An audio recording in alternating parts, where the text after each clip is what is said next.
Hello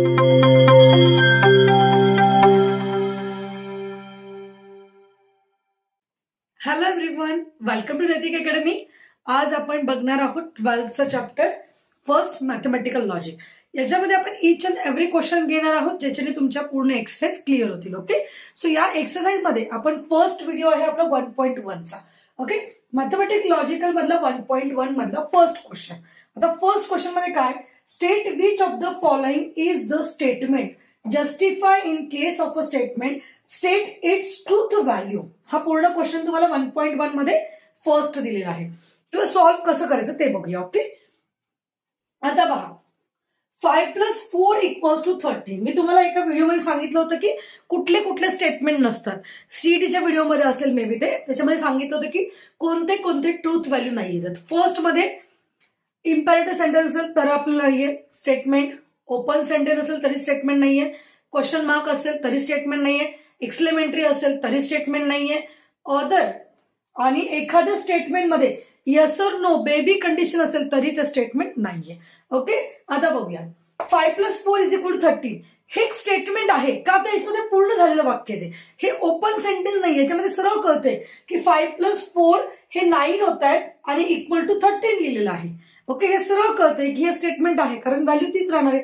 इथे value कुठल्याही change होत नाहीये. सरळ कळते की 9 हे 13 इक्वल नाहीयेत दोघं पण. ठीक आहे, आता पहा लिहिणार कसं.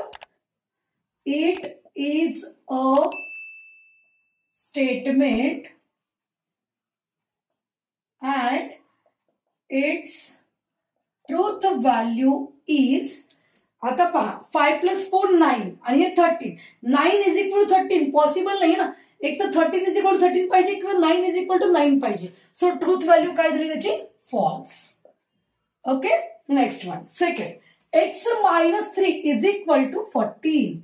आता x - 3 = 14. आता it is a open sentence. आता ओपन सेंटेन्स का वापरलं मी, कारण इथे x ची व्हॅल्यूच माहित नाहीये. जर व्हॅल्यू माहित असेल तर तुम्ही ती व्हॅल्यू इथे पुट करून मग तुम्ही काढू शकता की आन्सर 14 येतं की नाही. पण इथे x ची व्हॅल्यू कुठलीच दिलेली नाहीये. अंदाज सांगितलं x - 3 = 14, मग हे ओपन सेंटेन्स झालं. याच्या काही व्हॅल्यू निघतच नाहीये कारण आपल्याला अजून ऑलरेडी x ची जर व्हॅल्यू इथे पुट केली असती आणि जर त्यांचं मायनस काहीतरी नंबर आला असतं तर आपण म्हणलं असतं की.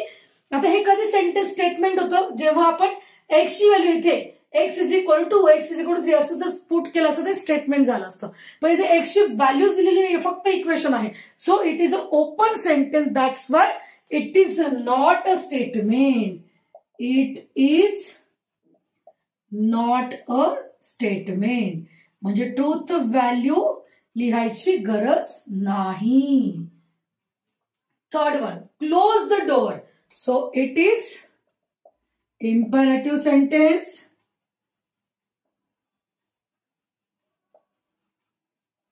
ठीक आहे, close the door is the imperative statement आणि मी सांगितलं होतं की इम्पेरेटिव्ह स्टेटमेंट कधी स्टेटमेंट नसतं. So it is not a statement. Okay, next one, 0 is a complex number. Yes, हे पूर्ण झालेलं वाक्य आहे. So it is a statement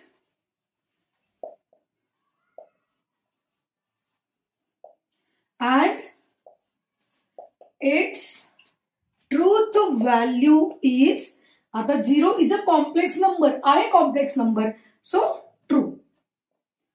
हे लक्षात घ्या. ठीक आहे, अशा प्रकारे आपले हे स्टेटमेंट झाले, आपण ओळखले की it is a statement or not. Okay, आता 5-1, please get me breakfast.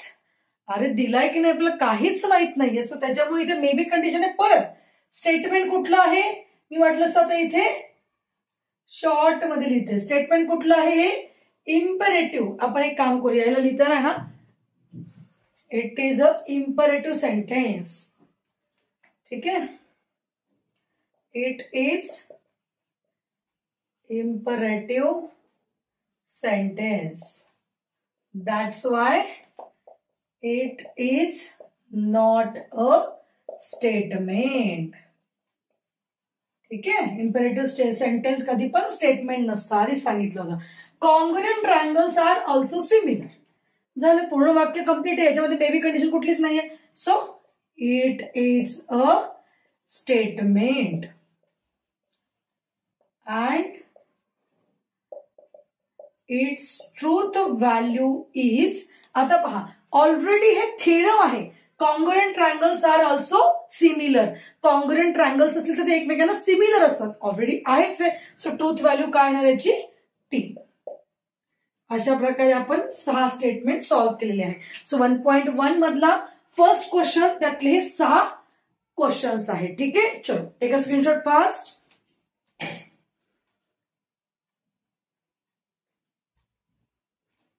Okay, so screenshot घेतला असेल. पुढचं बघूया वाक्य. ओके, आता पुढचं x square is equal to x. याचा काही अर्थच कळत नाही, कारण एक्सची व्हॅल्यूज दिलेली नाहीये. जर एक्सची व्हॅल्यू दिलेली असेल तर आपण सांगू शकतो स्टेटमेंट आहे, सेंटेन्स स्टेटमेंट कन्वर्ट करतो, ट्रूथ व्हॅल्यू लिहितो. पण इथे दिलेलंच नाही का एक्सची व्हॅल्यू. सरळ लिहायचं, it is an open sentence. That's why it is not a statement. Done. First झालं complete. A quadratic equation cannot have more than 2 roots. Already आपल्याला माहिती आहे की त्यांनी काय सांगितले, quadratic equationचे cannot have more than 2 roots. 2 root पेक्षा जास्त निघू शकत नाही. क्वाड्रॅटिक इक्वेशन, क्वाड्रॅटिक म्हणजे ऑलरेडी 2 रूट्स निघणारच आहेत, म्हणजे याचं मिनिंग बरोबर आहे. चलो, मग याला काय करणार? It is a statement and its truth value is true. Okay, next one. Do you like mathematics? आपला क्वेश्चन मार्क आधीच सांगितलं, क्वेश्चन मार्क असेल तर it is not a statement. त्याला आपण रिझन काय लिहू शकतो की given. So it is an interrogative sentence, therefore it is not a statement. Okay, next one. कारण रिझन का लिहायचे, कारण त्यांना जस्टिफाय करा. आपण नुसतं लिहिलं असतं it is not a statement, it is a statement, पण ट्रूथ व्हॅल्यू डायरेक्ट. पण काय सांगितलंय, state which of the following statement. आधी स्टेटमेंट आहे की नाही बघा, जस्टिफाय करा की का बरं नाहीये, का बरं आहे. So state is truth value, truth value सांगा जर असेल तर स्टेटमेंट. ठीक आहे, आता next one. The sun set in the west. चला, वाक्य बरोबर आहे पूर्ण, म्हणजे वाक्य कम्प्लीट आहे. आधी लिहायचं it is a statement. Next one, the sunset in the west. वाक्य बरोबर आहे, सनसेट वेस्टलाच होतो. चलो, सो इथे दर and its truth value is true.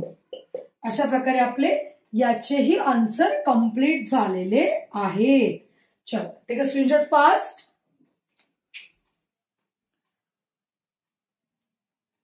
Okay, so घेतला असेल स्क्रीनशॉट. पुढचे क्वेश्चन बघूया. पुढचे statements, all real numbers are whole numbers. Okay, आधी हे स्टेटमेंट आहे कारण हे पूर्ण कंप्लीट सेंटेन्स आहे. So it is a statement and its truth value is. आता पहा, ट्रू असेल फॉल्स असेल बघेल. All real numbers are whole numbers. Whole number कुठून स्टार्ट होतात? 0 पासून.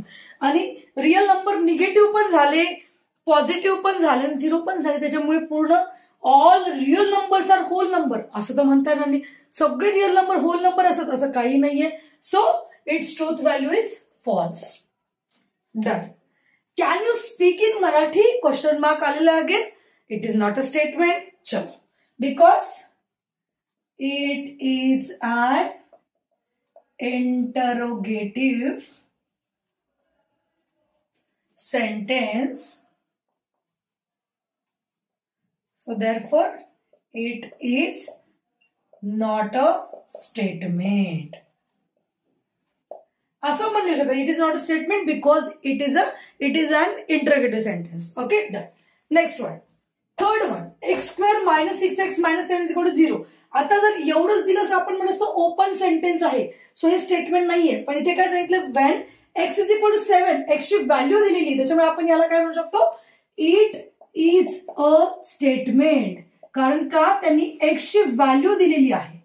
Okay, so at its truth value is, आता पहा ट्रूथ व्हॅल्यू कशी फाइंड आउट करणार आपण, हे एक्स स्क्वेअर आहे, -6x -7 is equal to 0, x is equal to 7 put करून बघूया. 7 चा स्क्वेअर 6 into 7 -7 49 -7 49 -49 आन्सर 0 येते. पहा आन्सर 0 येते जेव्हा आपण x ची व्हॅल्यू 7 याच्यामध्ये ठेवतोय तेव्हा आन्सर 0 येते आणि 0 इज इक्वल टू 0 0, म्हणजे ट्रूथ व्हॅल्यू काय येते आपली, true. Done. Next one, the sum of cube root of unit is 0. चलो कंप्लीट वाक्य आहे. So it is a statement and its truth value is true. का बरं, कारण की याचं स्टेटमेंट ऑलरेडी थेरम आहे, याच्यावरती थेरमचं स्टेटमेंट आहे हे. Okay, next one, it rains heavily. It is an open sentence. Okay, हे ओपन सेंटेन्स आहे एक. It rains heavily open sentence आहे, that's why it is not a statement. चलो take a screenshot fast. Okay, so screenshot घेतला असेल तर second question बघूया. आता सेकंड क्वेश्चन मध्ये सेकंड क्वेश्चन काय दिलं, 1.1चा write the following compound statement symbolically. आता कंपाऊंड स्टेटमेंट लिहिले त्याला सिम्बॉलिकली फॉर्म मध्ये लिहायचे. सिम्बॉलिकल लिहिण्यासाठी पहिले पी आणि क्यू काढावं लागेल. काय नेमकं पी काय, क्यू काय, आर काय.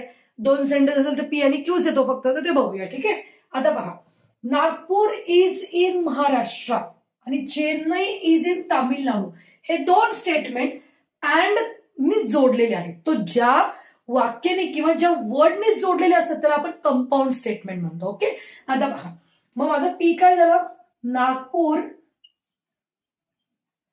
इज इन महाराष्ट्र, हे झालं पी. आणि क्यू काय माझा, चेन्नई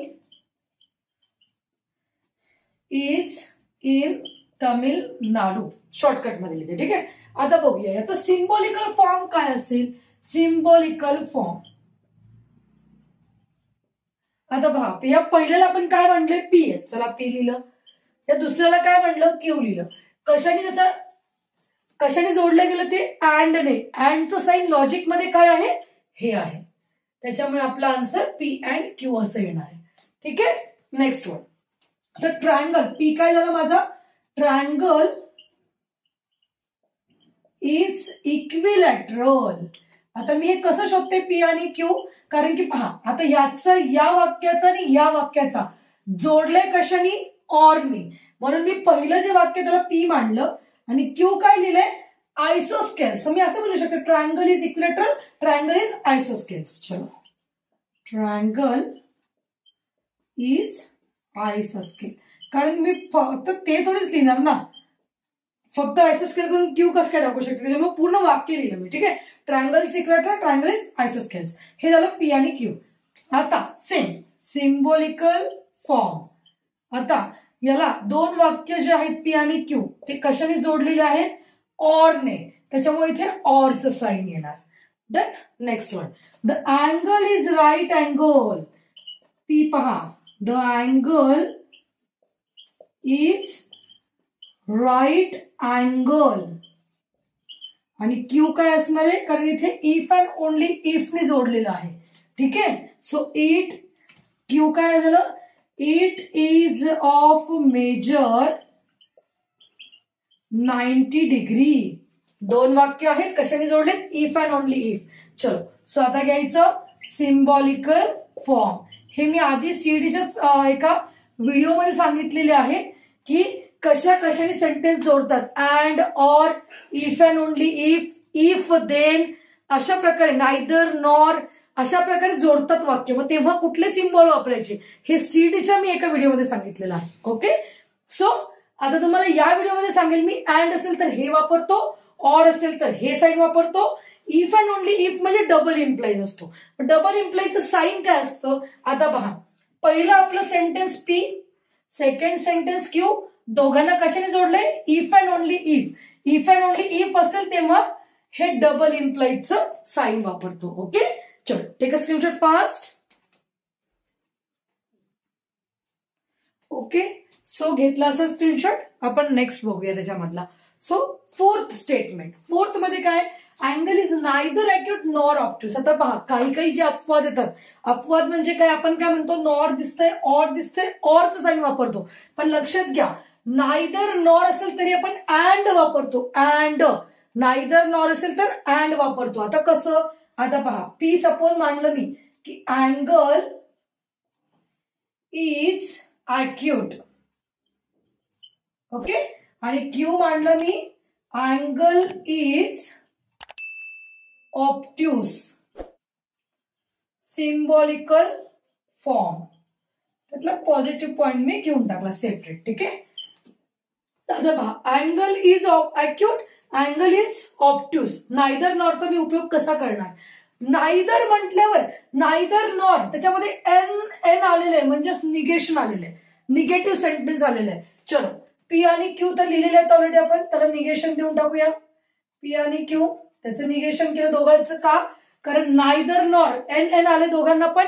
चलो निगेशन निगेशन केलं. पण नायदर नॉर आल्यावर आपण काय करतो अँड लिहितो. लक्षात घ्या अँड लिहितात नायदर नॉरला.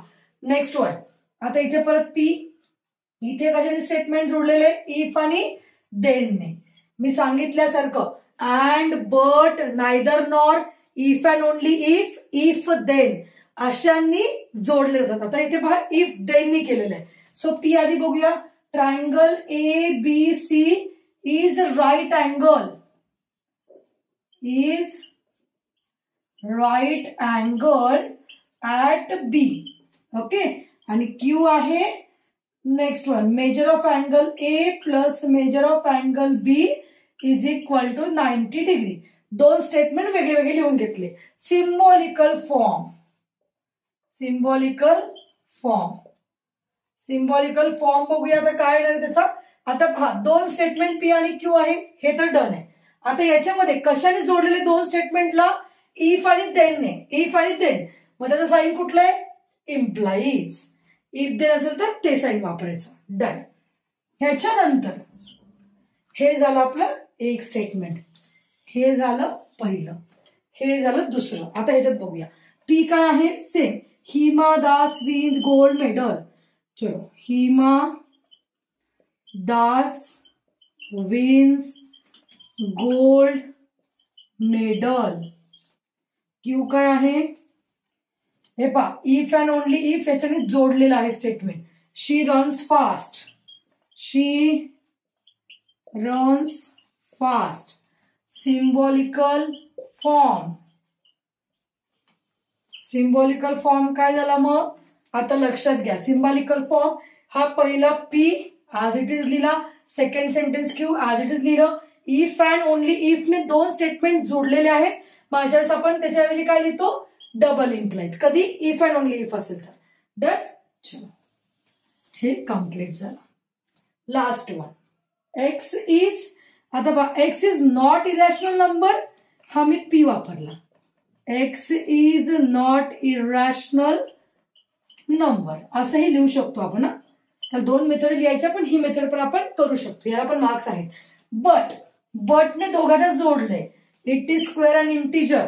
क्यू लिहिला it is a square of and integer. आता पहा सिम्बॉलिकल फॉर्म काय असणार आहे. सिम्बॉलिकल फॉर्म म्हटल्यावर आता इथे काय येणार आहे सिम्बॉलिकल फॉर्म.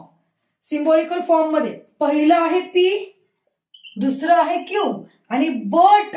बट जर आलं बट ते अँडला रिप्लेस असतं. बट अँडला रिप्लेस असतं. बट बट म्हणजे पण अँडच असतं, त्याच्यामुळे आपण इथे वापरणार पी अँड क्यू. आणि जर आपण असं वापरलं की लिहिताना लिहिलं आपण की एक्स इज इथे नॉट इरॅशनल आहे. आपण जर लिहिलं एक्स इज इरॅशनल नंबर तर त्याचं सिम्बॉलिकल फॉर्म कसं येतं, निगेशन पी अँड क्यू. जर आपण पी असा मांडला एक्स इज इरॅशनल नंबर, ठीक आहे, असं मांडलं तरच, आणि जर आपण आज इट इज मांडलं x is not irrational number, हा पी आहे आपला, तर तसं सिम्बॉल हे पण चालतं, काहीच प्रॉब्लेम नाही, याला सुद्धा मार्क्स भेटणार आहे. ठीक आहे, टेक अ स्क्रीनशॉट फास्ट.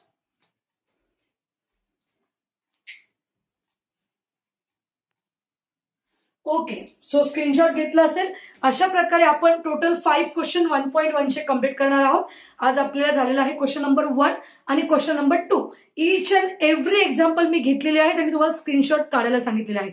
याच्या पुढे पण क्वेश्चन नंबर 3 असेल, 4 असेल, 5 असेल, अदरवाईज 1.2, 1.3 सगळं काही आपण इच अँड एव्हरी क्वेश्चनचे तुमच्यासमोर व्हिडिओ असतील. सो आजच्या व्हिडिओमध्ये एकही एक्झाम्पल मी सोडलेलं नाहीये. अदरवाईज तुम्हाला या टाईपचा जर काही क्वेश्चन आढळला, तुम्हाला वाटलं की मला सॉल्व्ह करता येत नाहीये, याच टाईपमध्ये असेल तर तुम्ही नक्की मला कमेंटमध्ये कळवा की बाबा तुम्हाला हा क्वेश्चन येत नाही, मी तुम्हाला तो सॉल्व्ह करून देईन नक्की. ओके, सो 12वीचा 1.1 क्वेश्चन नंबर 1 आणि 2 कम्प्लीट झालेला आहे. जर तुम्हाला असेच व्हिडिओ पाहिजे असेल तर सबस्क्राईब करायला विसरू नका आणि लाईक करा, शेअर करा आणि मला कमेंटमध्ये कळवा की तुम्हाला कसं वाटतंय हा video. Okay, thank you so much, take care, bye bye.